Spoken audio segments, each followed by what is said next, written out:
Hello and welcome to the musical show where we talk about music, not musicals, because I don't really watch musicals.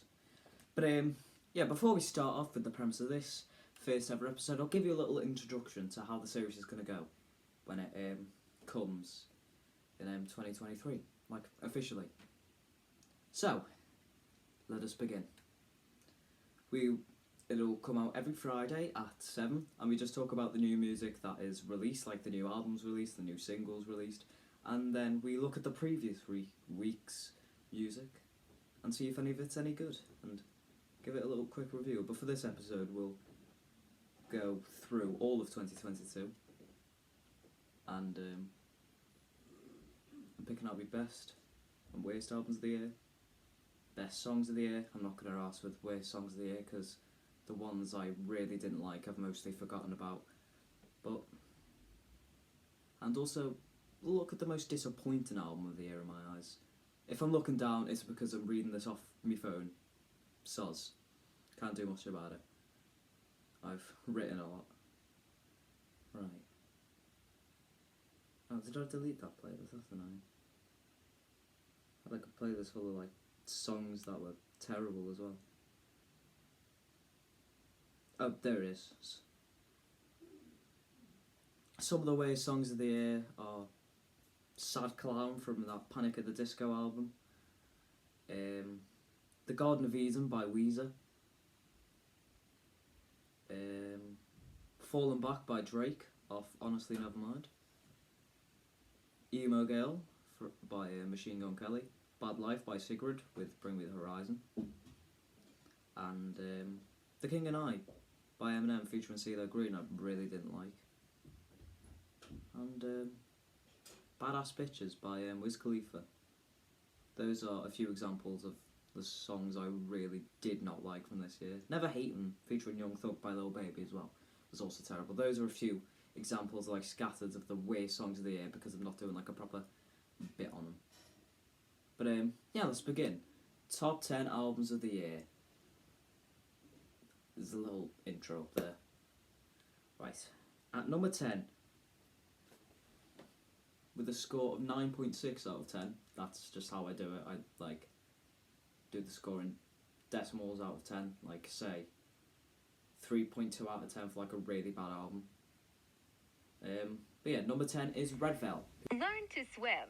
The production just scratches an itch throughout the album. I really enjoyed it, and the rapping was on point as well.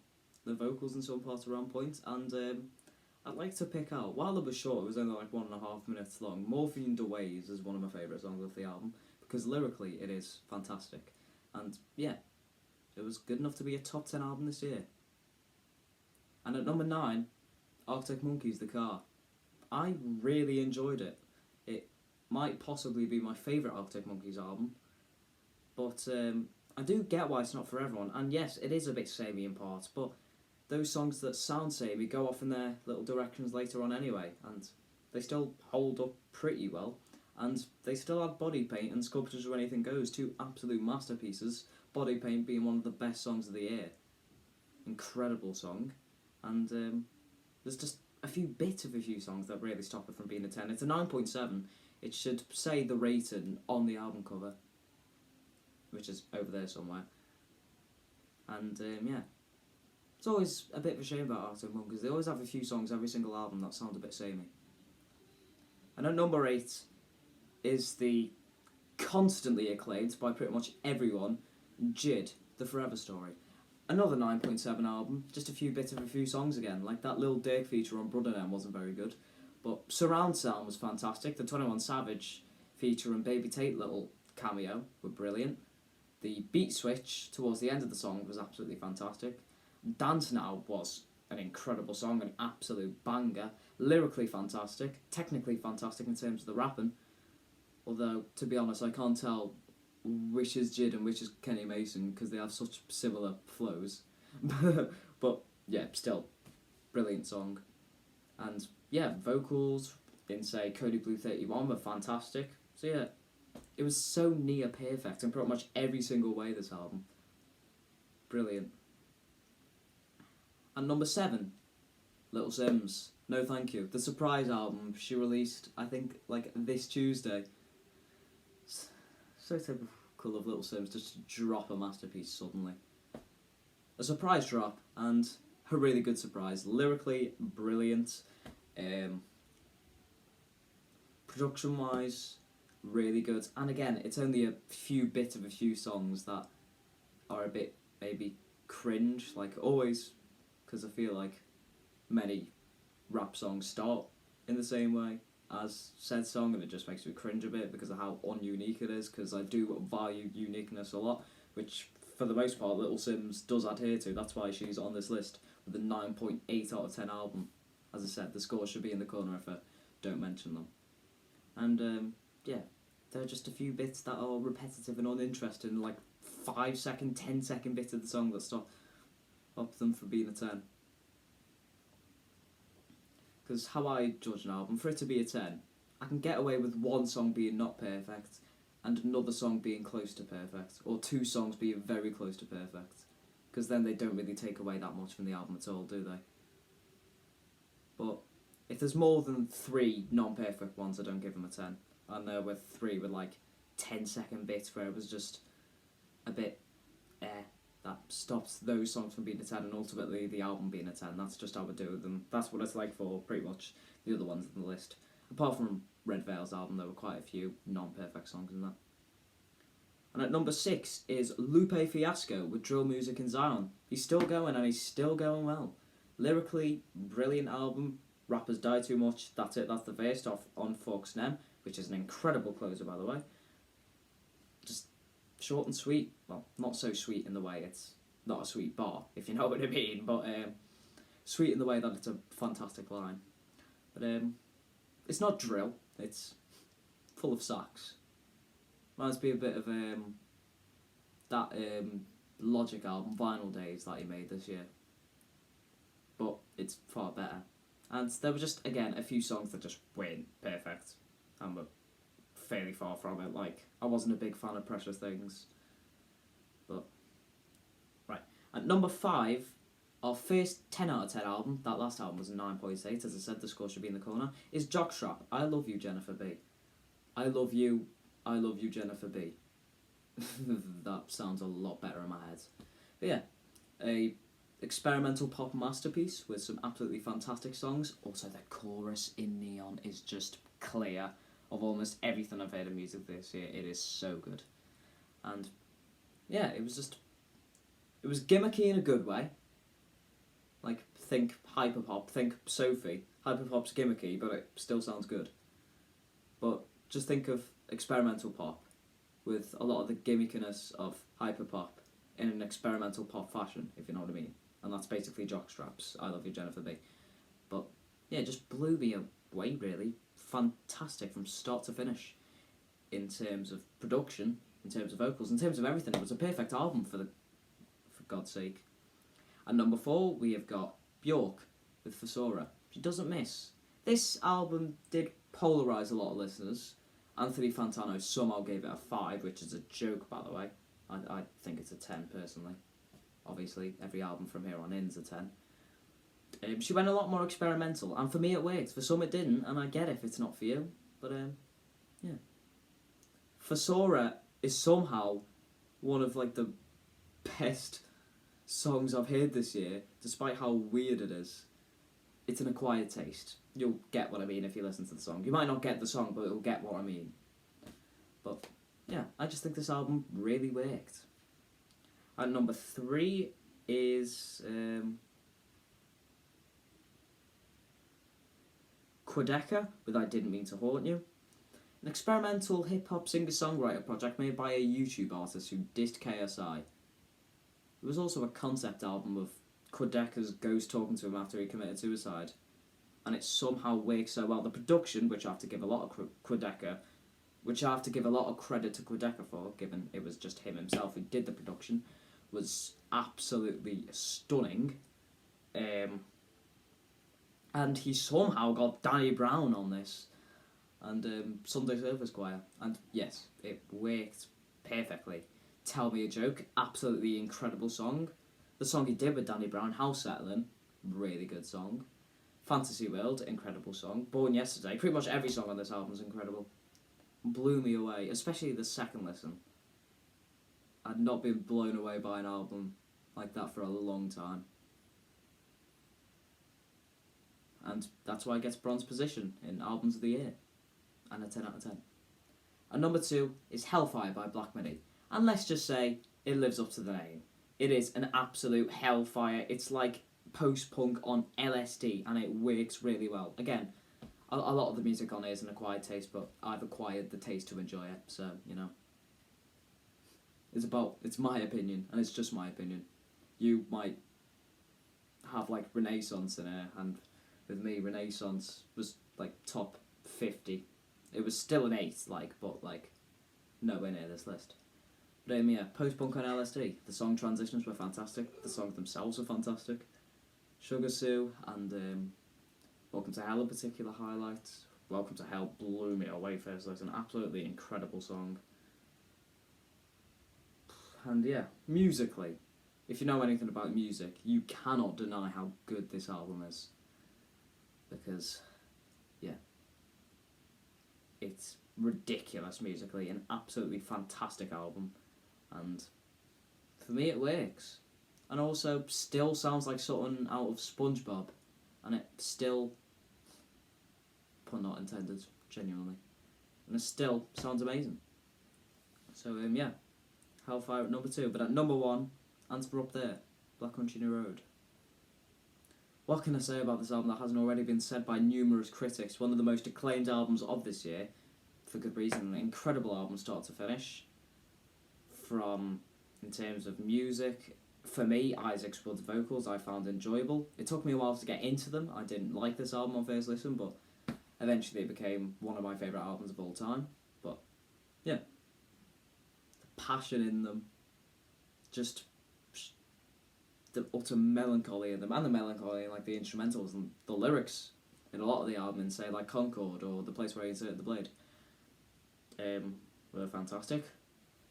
We'll miss you, Isaac. Please come back. Although, to be fair, they're doing well with that one, Black Country New Road. And the Arcade Fire-inspired crescendos throughout the album are a lot better than anything I've heard from Arcade Fire, although I've never listened to Funeral and probably never will, given their singer is probably a sex predator. Yeah. But, yeah. The lyrics were weird, but at the same time work if you actually look deeply into them, for the most part. And even the ones that are maybe a bit weird, they don't take that much away. Just adds a bit of humour to it. And there's nothing wrong with that at all. And to be honest, none of the lyrics don't really work for me. Pretty much. And yeah, absolute masterpiece. Very sad album as well. It takes you a while to realise how sad it is, but it's a very sad album. So yeah, answer up there. Number 1 album this year. 5 10 out of 10 albums. I don't know whether it's because I'm fairly lenient with my scores and fairly nice, or whether this year was just that good for music, or a combination of the two. But yeah, it's fantastic. So now, enough of the happiness and acclaim. Now to completely roast the hell out of 10 albums a year this year. I cannot talk at the moment, which isn't great because I've got a lot of talking to do, because it's just me in front of a camera for the most part in this series. Top 10 worst albums of the year. It's up there somewhere, the text saying top 10 worst albums of the year. You can tell I'm not used to making videos like this. But yeah, at number 10 is Lil Baby, It's Only Me, a 2.6 out of 10, which is defo too nice, because it was so boring. The rapping was almost always off beat. The beats sound the same. It was just a snooze fest. I could barely get through it. Trap artists need to learn quality over quantity, because trap albums are too goddamn long and too goddamn shit. At 9 is Rex Orange County Jail. The way he... Okay. Let me start that again. Number 9, Rex Orange County. The way you're going to be wearing an orange suit in a county jail. Who cares about the consent age? Not Rex. And who cares about making good music? Also not Rex, because this sucked. It's just trying too hard to be all cute. Trying to get all the kids to join you in bed or something. Not even Tyler the Creator had a good verse on this, for God's sake. Like, I really did not like Open a Window. Or pretty much any song on this album. It's just trying too hard to be cutesy, and maybe I just don't like cutesy music. And also, he cannot sing. So there's also that. So yeah, 2.5 out of 10 for that one. At number 8, surprisingly only at number 8, is Panic at the Disco. I'm not even going to call him Panic at the Disco, just Brendan Urie, Viva Las Vengeance, also a 2.5 out of 10. His vocals were terrible, or at least the mix on them were terrible, because either way they sounded terrible. They were off-key a lot of the time, and the instrumentals were boring. They sounded like pretty much the same song throughout the album, and it was just so boring and hilariously bad at the same time. And to be honest, hilariously bad albums are better than like really boring ones, so it's like a combination of the two, which like brings it even further down slightly. But the lyrics as well. Keep it disco, keep it T-Rex, make up sex in the middle of a breakup. Middle of a Breakup is a horrible song, as was most songs on that album, to be fair. And also, he's at the very least pushing 40. I don't know his age, he might already be in his 40s actually, Brendan. But, come on. Keep it disco, keep it T-Rex? Keep the band together and the music might still be good, for God's sake. He's 35. He's not quite pushing 40, but yeah. And it also has Brendan Urie, the album, which makes it even worse. So yeah, it was doomed to begin with. And number 7 is an EP, so it shouldn't really count. I'm cheating, I don't care. It sucked. Internet Money, we all we got. Ken Carson, just showing how much he sucks. And there was only one all-rightish Yeet feature on this, and apart from that, it was just terrible. Lil Yachty was awful. But yeah, he is an awful rapper. I took the walk to Poland. But yeah, this sucked. 2.3 out of 10. Boom. Bad. Don't listen. And number 6 is Charlie Puth. He's such a genius in the music industry that he knows he just has to make a TikTok sound-friendly, radio-friendly, boring pop music to make the most money. He just has to appeal on TikTok, make radio-friendly music, moolah, moolah, moolah. He knows the music industry. You have to give credit to him. But this album was garbage. 2.3 out of 10. Bad. Don't listen. And now we're getting to the really bad ones. The bottom 5. At number 5, we've got Roddy Ricch with Feed the Streets 3. He's past it. He's past it now. He's past it. Dearie me. This sucked. Soulless. The flow was terrible. And ew. This sucked. Boo. At number 4 is Sofego with Pink Hearts. And given I was roasting Ken Carson and really did not like Exit, just missed out on being in the bottom 10 albums this year, he was the only rapper to have a good performance, probably the best performance of his career, because it was actually bearable. It's just a shame about the rest of the album, and the fact he got a DJ Khaled feature. Oh, Travis, why'd you sign this man up? He's so dumb. He literally plugged his own album in the damn song. They ain't ever believe in us! God did! The album wasn't that bad, God did, to be honest. It was just mid, but that's why it's not on this list. Anyway, and number 3 is Cutthroat Bill Volume 1 by Kodak Black. I don't know how Kendrick got a decent verse out of him, because, again, just soulless, boring, trap, ill.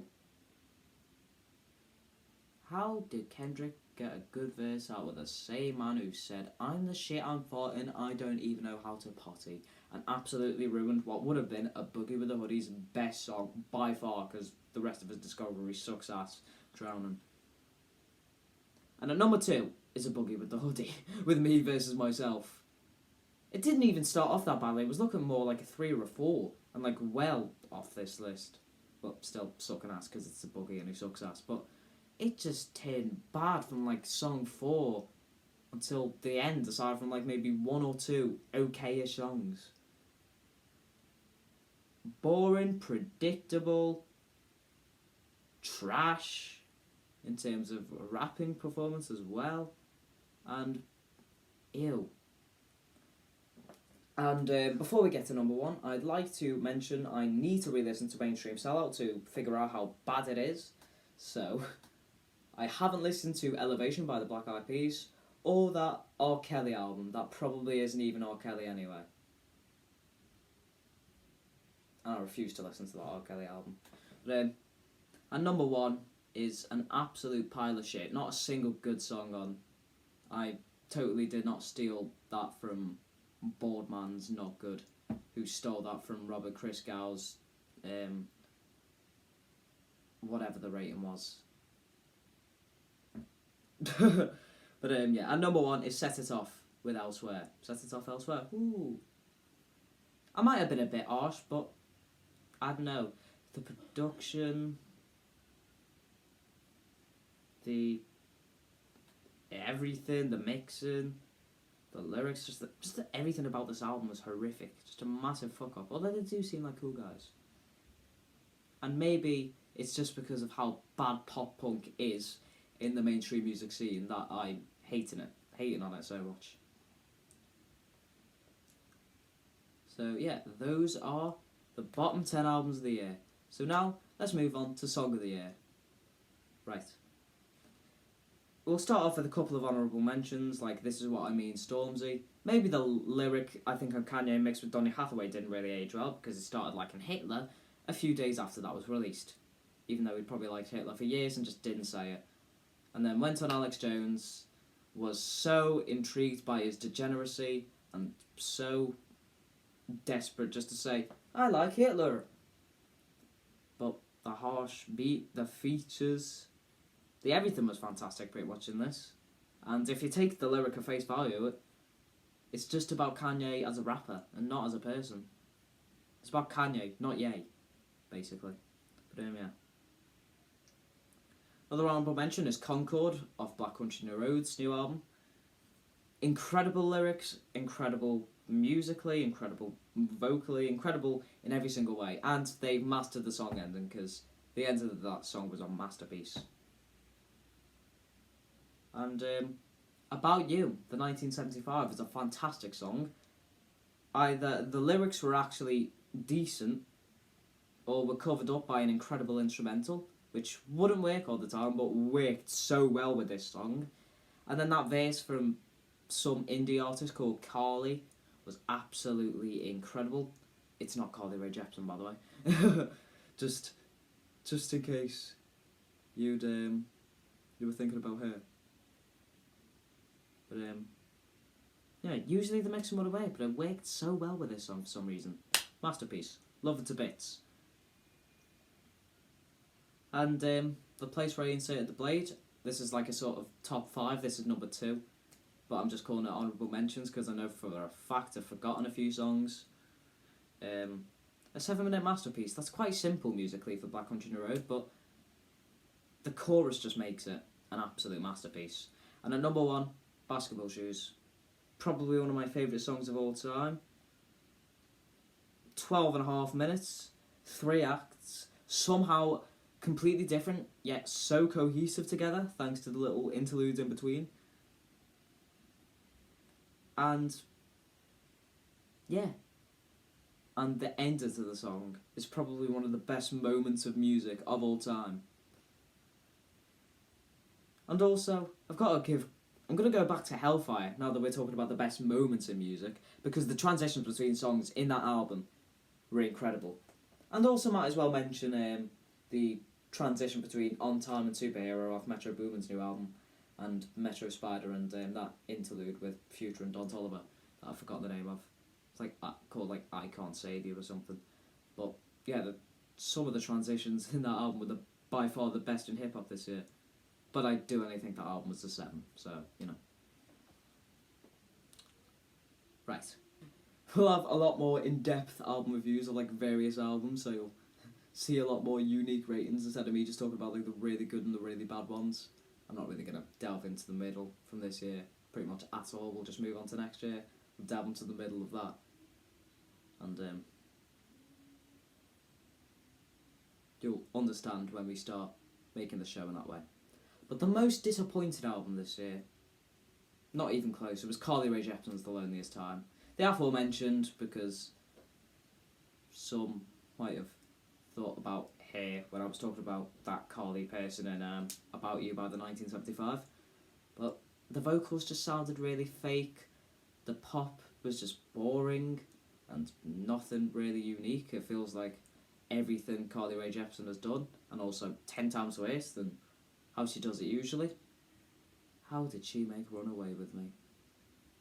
Cannot comprehend that. How did she make Emotion the entire album? Because this album just really was not good. Only a 3.2 out of 10 for me. Really bad album. So yeah, those were all of them. Be having a journey next year with all the good albums we'll talk about in depth, all the bad albums to talk about in depth, and the ones in between. I'll have fun. I wonder what's going to be the best, the worst, the most disappointing next year. We're going to find out at the end of next year when pretty much all the albums have been released. There's not really going to be anything released now. Like what's out there? Weezer, ain't they going to make a really good EP? And the season summer EPs have been around the 5 to 7 mark, so it's not going to be horrific either. I don't think. But yeah. That is what I got out of the music industry this year. I hope you'll enjoy following me on my journey through it next year. Thank you very much for watching, and I hope if you're interested in content talking about music and like albums and how good or bad they are and shit, then yeah, this show might be for you. Although starting off with a half an hour episode might not be the best thing, but you know, I'm doing a bunch of lists of like the best and the worst and shit, so it's gonna be quite a long one. I've been filming for 27 minutes. Thank you very much for watching, and I will start seeing you on the first Friday of the new year. Ciao. I do not know why I did that.